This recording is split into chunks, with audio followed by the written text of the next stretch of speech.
تاریخ جب کسی قوم کے معماروں کا تذکرہ کرتی ہے تو کچھ شخصیات اپنے کام اور کردار کی بدولت ایک ادارے کی شکل اختیار کر لیتی ہیں۔ ہیروز آف کشمیر کی اس سیریز میں آج تذکرہ ہے ریاست آزاد جموں کشمیر کی سیاست کے اس تابندہ ستارے کا جسے دنیا سالار جمہوریت سردار سکندر حیات خان کے نام سے جانتی ہے۔ وہ شخصیت جس نے نصف صدی سے زائد عرصے تک کشمیر کی سیاست کی سمت متعین کی اور ریاست کو ترقی کی نئی راہوں پر گامزن کیا۔ سردار سکندر حیات خان 1 جون 1934 بمطابق 18 صفر 1353 ہجری بروز جمعہ تحصیل مینڈھر ریاست جموں کشمیر کے گاؤں کریلا مجھان کے ایک معزز ڈومال راجپوت گھرانے میں پیدا ہوئے۔ یہی علاقہ 1947 کی تحریک آزادی کے بعد آزاد جموں کشمیر کا حصہ بنا اور آج فتح پور تھکیالہ کے نام سے جانا جاتا ہے۔ ان کی شخصیت کی آبیاری ایک ایسے گھرانے میں ہوئی جہاں حریت پسندی خون میں شامل تھی۔ ان کے والد سردار فتح محمد خان کریلوی وہ عظیم انقلابی تھے جنہوں نے 1931 میں ڈوگرا حکومت کے خلاف پہلی بڑی بغاوت کی قیادت کی اور نمک پر ٹیکس کے خلاف احتجاج کرتے ہوئے سرکاری نوکری کو ٹھکرا دیا۔ وہ 1934 سے 1944 تک مسلسل کشمیری اسمبلی پرجا سبھا کے رکن رہے۔ سردار سکندر حیات خان نے اپنی ابتدائی تعلیم آبائی علاقے کے قریب سکرالی منڈھیتر اور پھر پونچھ شہر کے وکٹوریا جوبلی ہائی اسکول سے حاصل کی۔ تقسیم ہند کے ہنگاموں کے باعث انہیں ہجرت کے بعد 1948 میں راولپنڈی میں اپنی تعلیم آگے بڑھانی پڑی، جہاں انہوں نے اسلامیہ ہائی اسکول سے میٹرک، گورڈن کالج سے گریجویشن اور پھر لاہور کے یونیورسٹی لاء کالج سے قانون کی ڈگری حاصل کی۔ سردار سکندر حیات خان کا سیاسی سفر کسی شارٹ کٹ کا مرہون منت نہ تھا۔ قانون کی تعلیم مکمل کرنے کے بعد انہوں نے وکالت کا آغاز کوٹلی سے کیا اور اپنی قابلیت کی بنا پر آپ کوٹلی بار کے صدر بنے اور مسلم کانفرنس سے اپنی سیاسی وابستگی کو باضابطہ شکل دی۔ ان کے عوامی سفر کا پہلا سنگ میل 1960 کی دہائی کا وہ الیکشن تھا جو بنیادی جمہوریت کے تحت لڑا گیا۔ یہاں سے ان کی کامیابیوں کا جو سلسلہ شروع ہوا اس نے انہیں 8 سال تک لوکل کونسل کے رکن کی حیثیت سے عوام کے دلوں میں گھر کر لینے کا موقع دیا۔ 1970 میں آپ صدارتی نظام حکومت کے تحت پہلی بار آزاد کشمیر قانون ساز اسمبلی کے ممبر منتخب ہوئے۔ بعد ازاں سال 1972 میں مجاہد اول سردار محمد عبدالقیوم خان کی کابینہ میں بطور وزیر ریونیو جنگلات اور خزانہ کے فرائض 1975 تک نبھائے۔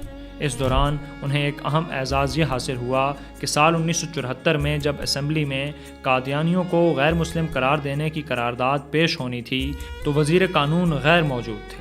ایسے میں یہ صحرا سردار سکندر حیات خان کے سر سجا کہ انہوں نے بطور لیڈر آف دی ہاؤس یہ قرارداد اسمبلی میں پیش کی۔ سردار سکندر حیات خان کو یہ منفرد اعزاز بھی حاصل ہے کہ وہ ریاست کے 2 بار صدر اور 2 بار وزیر اعظم منتخب ہوئے۔ ان کا سیاسی قد کاٹ اس وقت مزید نکھرا جب انہوں نے 1970 کی دہائی میں پاکستان نیشنل الائنس کے مرکزی جنرل سیکرٹری کے طور پر جبر کے دور میں اپوزیشن کی قیادت کی۔ آپ نے 1976 تا 78 کے عرصے میں آل جموں کشمیر مسلم کانفرنس کے قائم مقام صدر کے طور پر بھی خدمات انجام دیں اور 1978 میں مسلم کانفرنس کے صدر منتخب ہوئے، جس عہدے پر وہ 1988 تک رہے۔ ان کے ادوار اقتدار کی ترتیب یہ ہے: پہلی بار وزیر اعظم سن 1985 تا سن 1990 تک، پہلی بار صدر ریاست سن 1991 تا سن 1996 تک، دوسری بار صدر ریاست سن 1996 تا سن 1997 تک، دوسری بار وزیر اعظم 2001 سے سال 2006 تک۔ وہ ایک بااصول اور مضبوط منتظم یعنی اسٹرانگ ایڈمنسٹریٹر تھے۔ ان کے ادوار کو آزاد کشمیر کی تاریخ کا سنہری ترقیاتی دور کہا جاتا ہے، جس میں سڑکوں کا جال، تعلیمی اصلاحات اور دیہاتوں تک بجلی کی فراہمی جیسے انقلابی کام ہوئے۔ سردار سکندر حیات صاحب اپنے بیک گراؤنڈ کے حساب سے بھی اور خود وہ ایک بہترین لیڈر تھے، ایک میں یہ سمجھتی ہوں کہ بڑی شخصیت تھی ان کی، اور اتفاق سے 85 میں جب وہ وزیر اعظم بنے اور اس وقت میں بھی اسمبلی میں آئی تو ہمیں ان کے ساتھ کام کرنے کا موقع ملا. میں ان کے ساتھ مختلف حکومتوں میں رہی اور میں نے بہت کچھ سیکھا. سردار سکندر یاد صاحب میرٹ اور لوگوں کے ساتھ جو ہے مثلا یہ ہے کہ بیوروکریسی کو اپنے مقام پہ رکھتے تھے، سیاسی لوگوں کو اپنے مقام پہ رکھتے تھے، کارکنوں کو اپنے مقام پہ رکھتے تھے. اپوزیشن والوں کے ساتھ بھی ہمیشہ انہوں نے بہت اچھا رویہ رکھا، اور ان کو آزاد کشمیر میں تعمیر و ترقی کا ہیرو کہا جاتا ہے. اور ان کے جتنے بھی دور ہیں اس میں بے شمار تعمیر و ترقی ہوئی، اور اس میں لوگوں کے حقوق کا بہت خیال رکھا گیا. کشمیر کے حوالے سے ان کی بڑی خدمات ہیں. جب یہ زلزلے سے پہلے یہ کشمیر کے دونوں طرف سے جب یہ چکوٹھی اور مختلف جگہوں سے راستے کھلے، لوگوں کو ملنے ملانے کا موقع ہوا، اس میں اوریت کے سارے لوگ یہاں آئے، اور سکندر صاحب کا بڑا اس میں بھی ایک بڑا رول ہے. اور میں یہ سمجھتی ہوں کہ میں خود ان کی میرے بھی سیاسی وہ استاد تھے، اور ان کی بڑی خدمات ہیں جن کو اگنور نہیں کیا جا سکتا. سردار سکندر حیات خان نے اپنی زندگی کے 52 سال آل جموں کشمیر مسلم کانفرنس کے نام کیے. اگرچہ سیاسی حالات کے باعث انہوں نے کچھ عرصہ مسلم لیگ نون کی قیادت کی اور 2011 میں اس کے مرکزی سینئر نائب صدر بھی رہے، مگر فروری 2021 میں اپنی وفات سے کچھ مہینے قبل عہد وفا نبھاتے ہوئے وہ دوبارہ اپنی مادری جماعت مسلم کانفرنس میں لوٹ آئے.